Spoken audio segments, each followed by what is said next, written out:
Historic night ni Doncic, nagkapikunan, sinakal si Devin Booker na paaway mga idol. Pinag-aasar ni Luka si Durant at D-Book. Si Doncic lang nakagawa ng record na to since Michael Jordan. Excited na si Luka na makita ang kanyang anak na si Devin Booker. Mavericks versus Phoenix Suns. First quarter pa lang, parang home court na ni Luka Doncic ang Phoenix Suns. Hindi pinatawad lahat ng tao sa arena, pinatahimik kaagad. Di makapag-angas si Booker, pinagta-trash talk ni Luka pati na ang coaching staffs ng Phoenix Suns. At pinag-aasar ang crowd. Bigay nyo daw ang bola kay Luka at siya na ang bahala. 3-pointer ni Doncic, pasok yan. Back to back from deep, almost logo shot. Na-reach na ni Luka ang 10K career points, tied for 7th fastest in terms of games played since Michael Jordan, at pang-anim sa pinakabatang NBA player sa kasaysayan. Well, tambak ang Suns ng isang dosena, 36-24 dahil yan sa 17 points ni Luka Doncic sa opening quarter. Isang mintis lang mga idol, 8 points naman si Dereck Lively.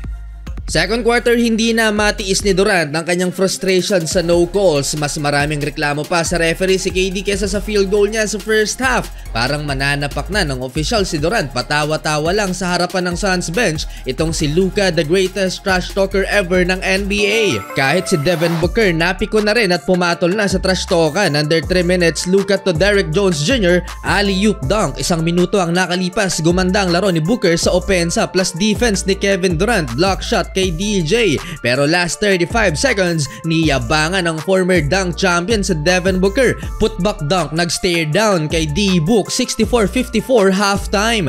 Dapat nang kabahan ng Suns dahil mukhang susunod ng iiwanan ni KD ang Phoenix. Ayon kay Woj, frustrated daw si KD mga idol. Number 1 issue ang health ni Bradley Beal, kaya hirap makakakuha ng panalo ang Phoenix Suns.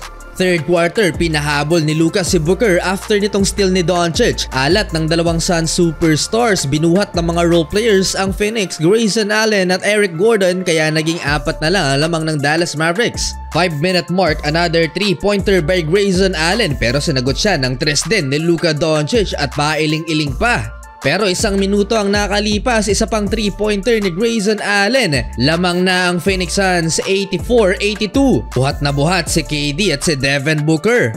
Last 2 minutes, lamang na ng 5 ang Phoenix. Hard foul ni Devin Booker kay Grant Williams. Ulo mga idol, masama ang bagsak ng Mavs player. After that, sa possession ng Suns, napaaway si Booker kay Grant Williams. Nagkabanggaan mga idol at parang sinakal si Devin Booker nang hilahin ni Grant Williams ang kanyang jersey.